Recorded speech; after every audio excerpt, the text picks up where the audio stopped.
prononcé dans cette déclaration contre le 4e mandat de Bouteflika, et s'en est pris violemment à Gaïd Salah, qui ne peut être à ses yeux considéré comme chef d'état-major, vu qu'il est aussi vice-ministre de la Défense.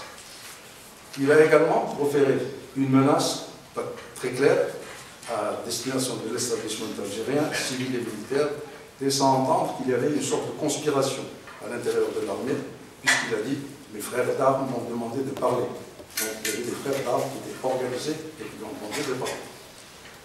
Le second personnage qui est intervenu, c'est Hicham Aboud. Hicham Aboud est un ancien officier de la sécurité militaire, déguisé durant un certain temps en opposant du régime, et redevenu porte-parole du DRS et par ailleurs journaliste à ses heures, qui lui a adressé une lettre à Saïd Bouteflika dans laquelle il lui demandait de réagir à certaines accusations concernant sa vie privée, des informations qu'il devait, dit-il, publier dans un livre qu'il préparait sur la fratrie Bouteflika. Et parmi ces accusations, je m'excuse, mais je répète ce qu'il a dit, il accusait Saïd Bouteflika d'être un homosexuel qui est considéré, comme vous le savez en Algérie, comme étant la pire des offenses que l'on puisse faire à un homme. Le troisième personnage, c'était Mohamed Shafiq Misbah. Mohamed Shafiq Misbah est lui aussi un ancien agent du DRS, auquel il demeure toujours très attaché, qui a effectué des études supérieures dans une université britannique et qui s'affiche aujourd'hui comme un politologue connaissant parfaitement les milieux des services secrets et dont il prend la défense chaque fois que le besoin s'en fait sentir. Il a, lui, de son côté, publié une tribune dans laquelle il a présenté ses anciens collègues comme étant des hommes tout à fait ordinaires, une tribune dans laquelle il affirme que le DRS est conscient et disposé à se débarrasser de l'étiquette de police politique qui lui colle à la peau, et dans laquelle il dit aussi que le DRS, est disposé à œuvrer pour l'instauration d'une société démocratique en Algérie. On découvre tout. Hein. Il a de même reconnu que ce dernier, donc Bouteflika, était d'accord pour le 4e mandat de Bouteflika. Et donc c'est cette levée de bouclier unanime en faveur de Bouteflika, l'angle d'attaque qu'il a choisi, à savoir l'insistance sur l'unité de l'armée, les accusations sournoises contre le chef d'état-major et contre Saïd Bouteflika, rajoutées aux négociations de coulisses, négociations secrètes menées en coulisses entre le clan présidentiel et celui du DRS, garantissant à Bouteflika le soutien des services secrets pour un 4e mandat, ont poussé ce dernier à réagir et à affirmer que les déplacements de certains milieux portaient atteinte à l'unité de l'armée, à la stabilité du pays et à son image, que nul n'avait le droit de s'en prendre à l'ANP, que le DRS avait toujours fait son travail correctement, etc., etc. Et du coup, miracle à l'algérienne, l'affrontement a cessé et une quinzaine de jours plus tard, Abdelaziz Bouteflika annonçait sa candidature pour un 4e mandat. Alors ceci est ce que l'on a vu sur le devant de la scène. Mais que s'est-il réellement passé dans les coulisses? Alors pour pouvoir appréhender tous les tenants et aboutissants de cette affaire, il faut remonter un an en arrière à l'abri de mesures de rétention éventuelles. Mais la fracture au sein de l'armée est profonde. Le cessez-le-feu déclaré n'est que temporaire. Et les hostilités vont probablement reprendre après le 17 avril, et probablement à l'occasion du choix du vice-président. Il faut espérer simplement que ce ne sera pas une nouvelle guerre civile, que ce n'est pas une nouvelle guerre civile qui nous attend, car cette fois-ci, il faut s'attendre à des affrontements entre deux plans de l'armée, ce qui représente les prémices d'une situation à la libyenne ou à la syrienne. L'alternative, qui est tout aussi détestable, est que les deux clans s'entendent, ce qui est fort probable, sur un partage du pouvoir et de la rente pétrolière, afin de faire perdurer encore le régime en place depuis 1962, et auquel cas l'Algérie est repartie pour une nouvelle période de glaciation à la Brejnev, alors une période qui va durer 4 ou 5 ans, selon la volonté divine, dirigée donc par un homme incapable de parler, incapable de se mouvoir, incapable de voyager, incapable de participer à des forums internationaux, en un mot, incapable d'accomplir toutes les tâches qui relèvent de la charge de président de la République et dont la capacité de réflexion elle-même est probablement très affectée. Quant au candidat au poste de vice-président, nous avons apparemment le choix entre Belkacem et Ouattara. Donc ça, c'est pour l'aspect politique. J'en viens maintenant au plan économique. Alors, parler de la situation économique de l'Algérie, c'est parler des hydrocarbures, c'est-à-dire de 80% des revenus du pays et de 98% de ses rentrées en devises. Alors, où en est-on aujourd'hui? La production de pétrole est en déclin depuis 2006. Elle est passée, pendant sa combrie, de 85 millions de tonnes en 2006 à 76 en 2012, soit une chute de 11%. Quant au gaz, aussi bien la production que les exportations ont également chuté. La production est passée de 89 milliards de mètres cubes en 2005 à 83 en 2011, tandis que l'exportation est passée, retenez-vous bien, de 65 milliards de mètres cubes en 2005 à 49 en 2012. On dit que 2013, donc je n'ai pas encore les chiffres, c'est encore plus grave. En tout cas, ça fait une chute de 25% des exportations. Alors si pour la production, les nouvelles découvertes vont peut-être permettre d'amortir la chute et de maintenir pendant quelques temps encore le potentiel de 85 à 90 milliards de mètres cubes par an, mais le déclin est bien là. Il est dans un délai très proche, 10 à 15 ans au maximum, l'Algérie ne sera plus en mesure d'honorer ses engagements à l'international. Quant à l'exportation, la raison de la diminution est double. Premièrement, la consommation interne est en hausse permanente. La progression est de l'ordre de 12 à 13% en Algérie, alors qu'elle n'est que de 2,5% dans le reste du monde en moyenne. Secondo, la Sonatrach a de plus en plus de difficultés à commercialiser son gaz. Et comme au même moment, nous assistons à une forte poussée démocratique, à une augmentation importante des dépenses de l'État, à une augmentation substantielle du budget de la défense qui a triplé depuis 2009 jusqu'à atteindre 12,7 milliards en 2014, c'est-à-dire l'équivalent d'au moins 5 ou 6 autres ministères réunis. Et l'année 2011 à elle seule a connu une augmentation de 44% par rapport à 2010, pour ce qui est de la défense. À qui va-t-on faire la guerre? Je n'en sais rien. Il y a également une augmentation importante des salaires des fonctionnaires des services de sécurité. Vous avez dû apprendre que leurs salaires ont été augmentés très sensiblement il n'y a pas longtemps. Il y a bien sûr la distribution à tout va par les waliers de subventions et d'aides à fonds perdus destinées à mettre un terme aux émeutes qui éclatent journellement aux 4 coins du territoire, à l'attribution par l'ANSEJ de prêts dont on sait par avance qu'ils ne seront jamais remboursés. Et c'est cela d'ailleurs la grosse découverte du duo Bouteflika-Toufik, c'est cela la méthode de gouvernance, acheter la paix par l'argent. Alors à ce rythme, le pays va se trouver en déficit dans un délai très proche.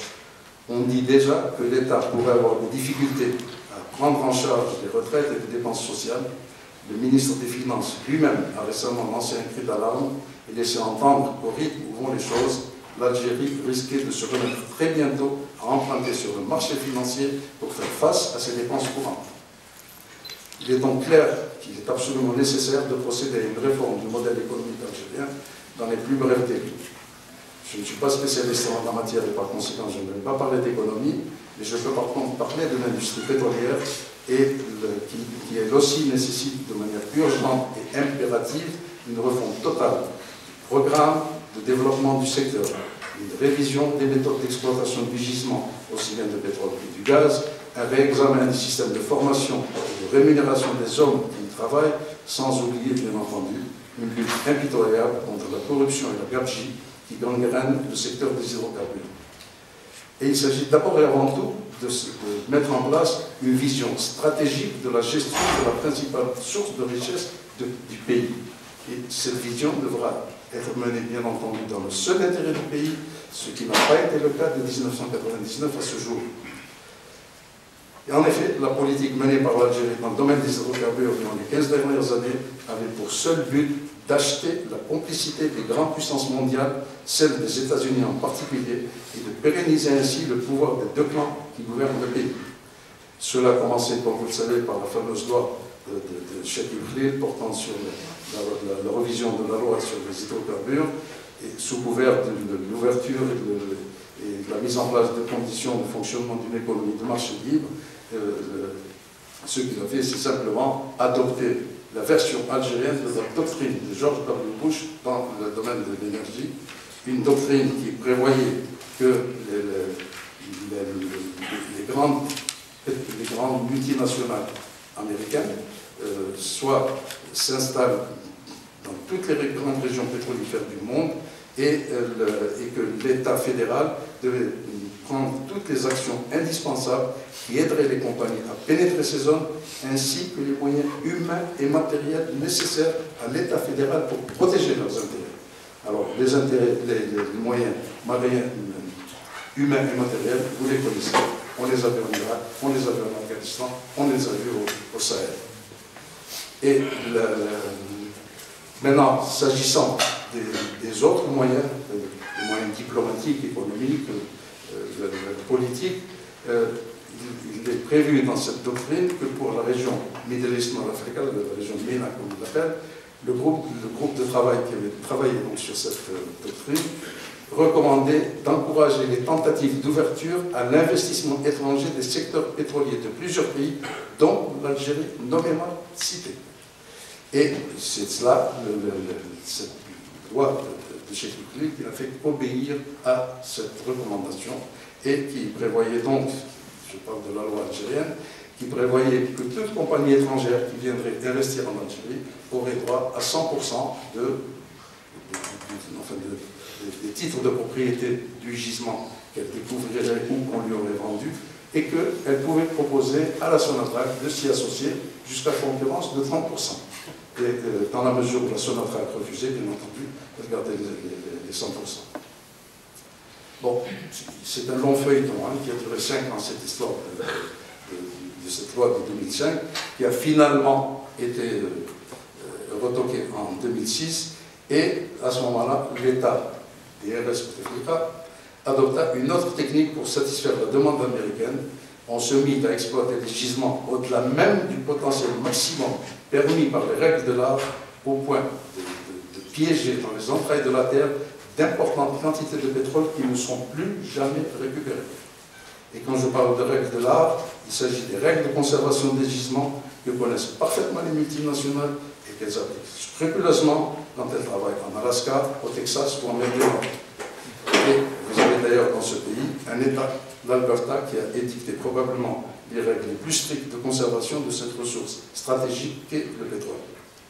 Alors, parmi les gisements qui ont été sérieusement endommagés par cette politique d'exploitation à la hussarde, pour ne pas dire ce sabotage de l'industrie pétrolière nationale, se trouve le plus grand champ pétrolier algérien, Hassim Chouaib. Le but recherché était de livrer toujours plus de brut aux États-Unis, comme s'y était engagé Abdelaziz Bouteflika lui-même dans une profession de foi, publiée sous forme d'un article écrit de sa propre main, paru dans le Washington Times du 22 novembre 2002, et dans lequel il s'engageait à satisfaire toute demande américaine au point de faire de l'Algérie le premier fournisseur africain des États-Unis en pétrole. Et c'est ainsi que les enlèvements de pétrole algérien par les États-Unis, et retenez bien les chiffres, sont passés de 50 000 tonnes en 2000, c'est-à-dire pratiquement zéro, à 500 000 tonnes en 2001, puis 1 500 000 tonnes en 2005, avant d'atteindre 23 millions de tonnes en 2007 et se stabiliser aux alentours de 16 à 17 millions de tonnes jusqu'en 2010, année où Cheikh Ould a été limogé. Alors, en arrière-plan de ces deux lignes directrices officiellement déclarées et assumées, on retrouve bien entendu plusieurs milliards de dollars de pots de vin qui sont allés alimenter les comptes en banque des mafieux des bords américains et algériens. Quel bénéfice l'Algérie a-t-elle retiré d'une telle politique? 200 milliards de dollars qui dorment aux États-Unis sous forme de bons du Trésor américain et qui profitent donc à l'économie de ce pays et nullement à l'économie de l'Algérie. C'est pourquoi la première question que l'on doit se poser aujourd'hui, c'est de savoir quel but fixer à l'exploitation du pétrole et du gaz. À quoi doit servir le pétrole et le gaz produit? Doit-on produire uniquement pour honorer le programme établi par l'OPEP, autant dire par l'Agence internationale de l'énergie? Si l'exploitation du pétrole et du gaz doit servir à accumuler des milliards de dollars que l'on stocke dans des banques, alors ça ne sert à rien. Autant laisser ces hydrocarbures en place et les préserver pour les générations futures.